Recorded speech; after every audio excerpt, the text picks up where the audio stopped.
Bonjour, je suis aujourd'hui avec le docteur Catherine Bombal, dermatologue et cosmétologue. Alors, parmi les soins utilisés en cosmétique, vous avez très certainement entendu parler d'acide hyaluronique. Mais qu'est-ce que l'acide hyaluronique? Pour cela, Catherine vous donne toutes ses explications. Regardez bien. L'acide hyaluronique est un constituant naturel de la peau.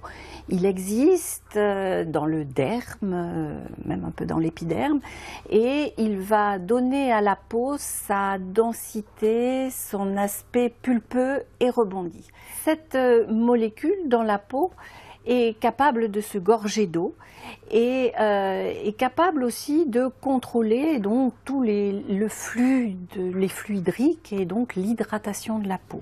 Il faut savoir qu'avec l'âge, cette molécule va se réduire, la quantité de ces molécules vont se réduire dans la peau et par exemple à 50 ans, on va avoir 50% de moins d'acide hyaluronique dans la peau.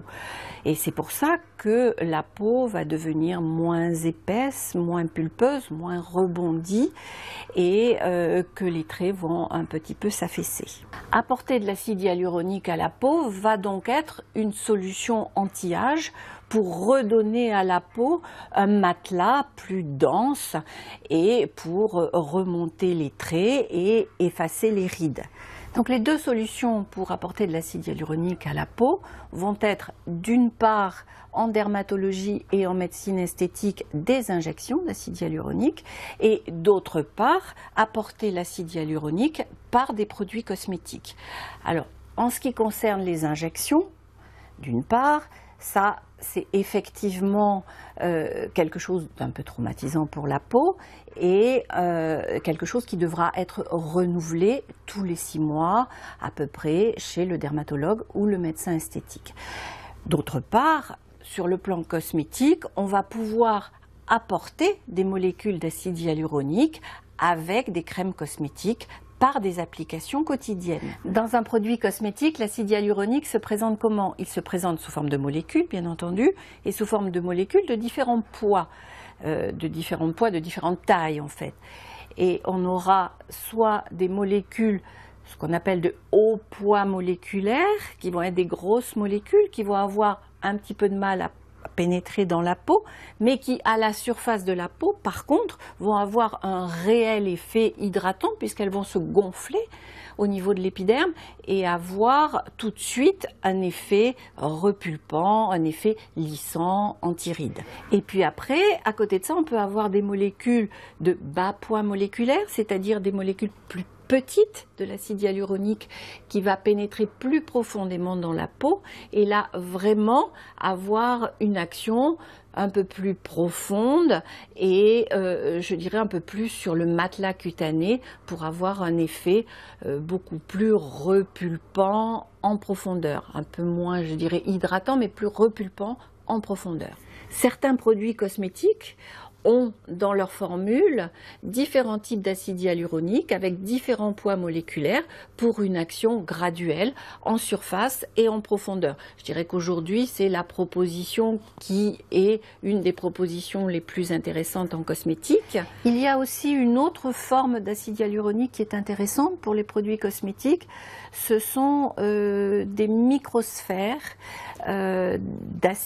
constituées de plusieurs molécules d'acide hyaluronique et ces microsphères sont dans le produit sous forme sèche. Quand elles arrivent dans la peau, elles vont capter l'eau de la peau, donc se gonfler à l'intérieur de la peau et là vraiment reconstituer une sorte de matelas cutané. Donc l'effet va être très rapide et surtout très visible.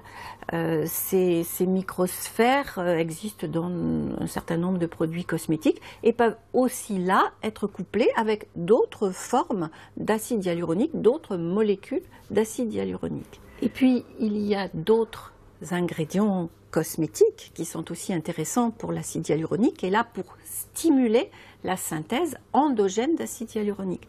C'est-à-dire qu'on va avoir des ingrédients qui vont agir sur des cellules de la peau qui vont produire l'acide hyaluronique. Ces cellules s'appellent les fibroblastes et quand on stimule ces fibroblastes avec certains ingrédients, on va arriver à avoir une production plus important d'acide hyaluronique. Alors le phénomène va être plus lent, il va falloir appliquer le produit bien entendu matin et soir pendant un certain temps.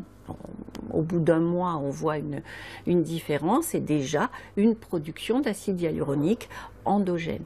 Donc c'est aussi une solution qu'on peut coupler avec les précédentes et on arrive à avoir un acide hyaluronique apporté de l'extérieur et un acide hyaluronique apporté de l'intérieur.